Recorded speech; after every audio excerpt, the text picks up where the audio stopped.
भैया हम धनंजय लाल यादव और आप सबके बीच पंडरिया पंचायत के भावी मुखिया प्रत्याशी नमिता गुप्ता जी और समाज सेवी ब्रजेश कुमार गुप्ता जी आप सबके बीच आप सबका आशीर्वाद पाने के लिए आ गए हैं। तो आप सबसे आग्रह है कि इस बार अपना एक एक कीमती वोट देकर इन्हें अपार मतों से जिताएं और एक बार पंडरिया पंचायत में सेवा करने का मौका दें।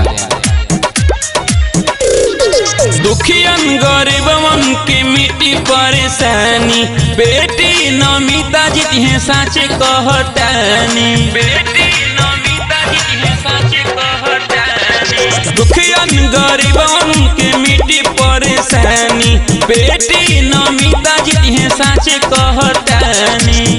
देखो विरोधियन के लटकल बलोला हो, लटकल बलोला।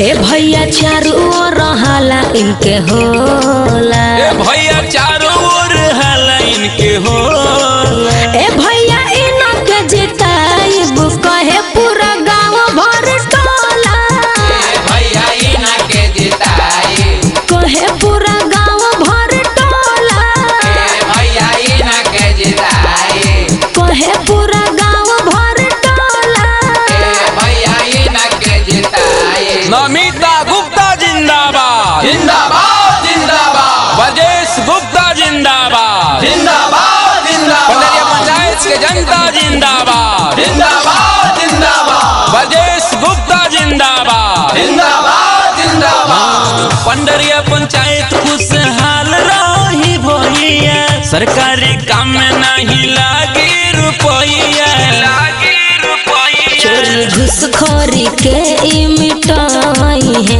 सबके पेंशन आवास दिलवाई है। नहीं लुटेरवन के भरी अब झोला हो, भरी अब झोला।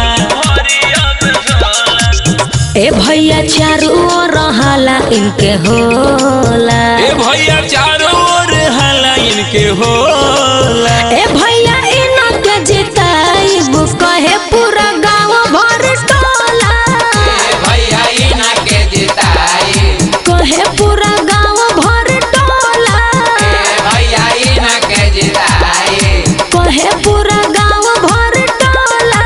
ए भैया इनके जिताइब। जी हाँ, तो ध्यान देंगे माताएं बहनों, मजदूर किसान भाइयों, आप सबके घर की बहू बेटी नमिता गुप्ता जी और समाज सेवी ब्रजेश कुमार गुप्ता जी आप सबका आशीर्वाद पाने के लिए आ गए हैं। तो ध्यान दें, भूले नहीं अपना एक एक कीमती वोट देकर इन्हें अपार मतों से जिताएं। सदर विकास होई गौआ नगरिया, केहू नहीं काम करे जाई बहरिया।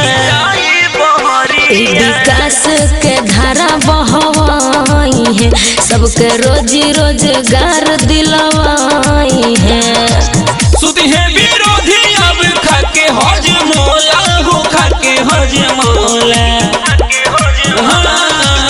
ए भैया चारों ओर हाला इनके होला, ए भैया चारों ओर हाला इनके होला। ए भैया इनके जिताइब कहे पूरा गांव भर टोला, ए भैया इनके जिताइब कहे पूरा गांव भर टोला, ए भैया इनके जिताइब कहे पूरा गांव भर टोला। ए भैया इनके जिताइब।